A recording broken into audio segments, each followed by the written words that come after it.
back again with another video. In this video, I'm going to be answering the age-old question in hip-hop. Tupac or Biggie? Who's better? I'm going to just cut to the chase and say, I like them both.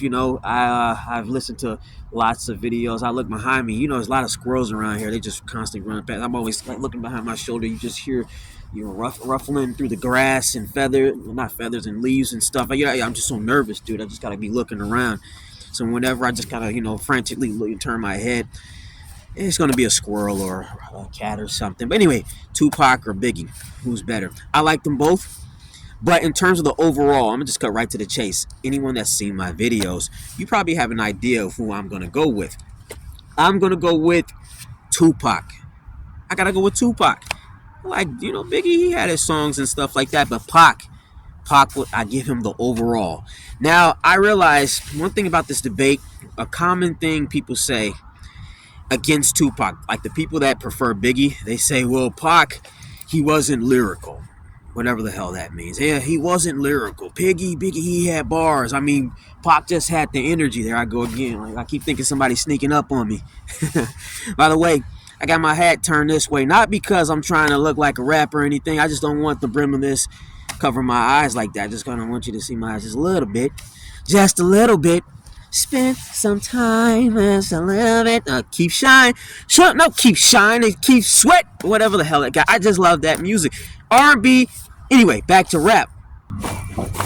Okay, I'm just ODing now. I'm just acting stupid now. Okay, but back to Tupac. A lot of things people say, like guys, they be like, Tupac, he wasn't the real one. He was a studio gangster. I'm like, dude, all right, listen, I'm not out here looking at the rappers and determining whether or not I like them based on how street they are and how hood they are and official they are in the hood and the streets dude, I don't care, man. Tupac, the way I look at it is like this. He was a multifaceted human being. Was he out there in the streets? Obviously he was. He was born in prison, I think. His mom was in prison, in jail or something when he was born.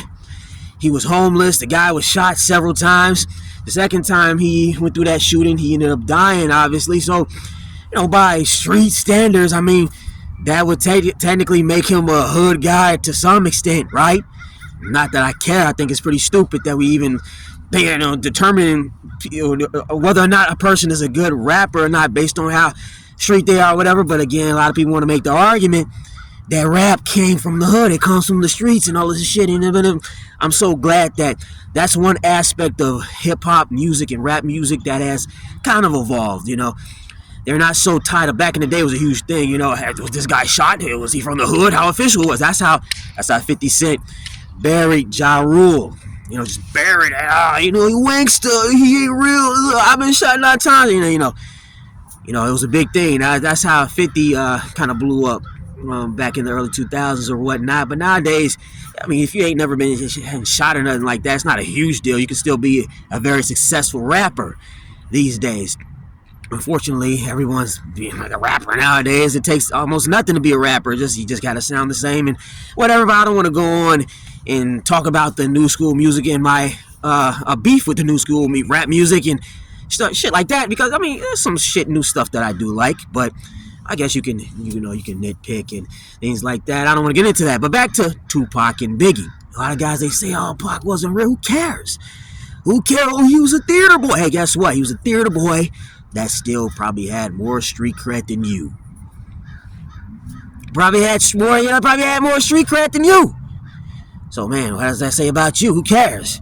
He was a multifaceted human being. And you notice that, too. I kind of, if you look at certain, like, prisoners or whatnot, if you've seen a documentary of these guys and you see them get interviewed or whatnot, you realize a lot of these guys are multi-talented. If you look past the whole, oh yeah, they probably did some pretty shitty things when they were in the free world, so to speak. But a lot of these guys, they're mechanics. They can draw. A lot of them, they have a huge, I got burping and shit, man.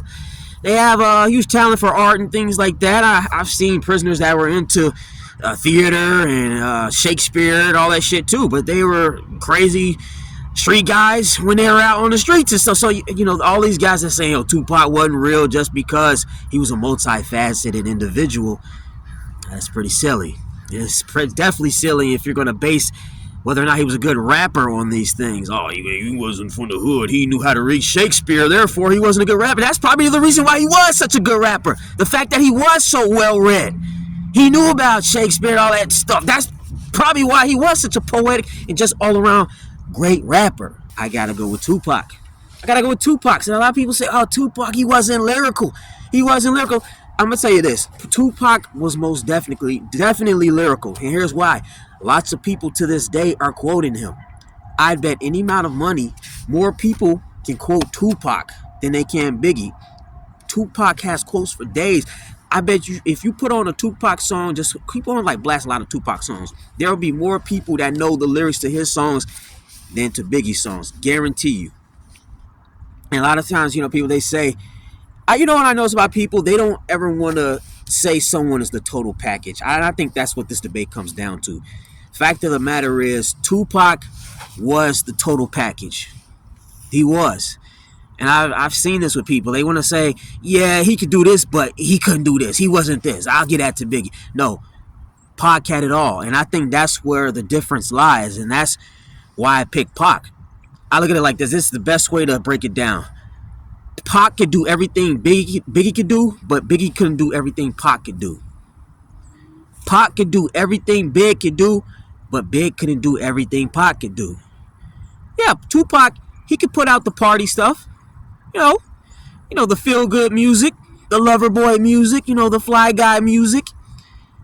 I mean, he can put out the gangster stuff too, right? And unfortunately, I think that's what led to his demise. Not sure if that's a good thing. He was getting caught up in all the gangster stuff. But if that's your flavor or whatever, he can put that out as well. But he can also put out the stuff that makes you think. The activist music. Touching up on important issues in the world. He can put out that kind of music. Name one song that Biggie put out that touches up on any sort of, worldly issues, important issues, serious matters. I can't think of any. So yeah, in terms of the overall, man, I gotta give it to Pac. Was Biggie cool? Yeah, he was cool. What did he? Biggie got bars, whatever the heck that means. You got bars, but it just ties back to what I said, man. Like people, they just wanna say, yeah, you can do that, but you can't do that. Yeah, you can do this, but you can't. They can never just give you all the flowers. They gotta try to take something from you. You can't take nothing from Pac. He had it all. I'm saying he's the total package. I don't feel any type of way about saying that. A lot of people do. They don't want to ever admit when somebody's the total package, but Pac was the total package. He could do it all. Tupac over Biggie. Just my opinion. On that note, peace out, people. Peace out.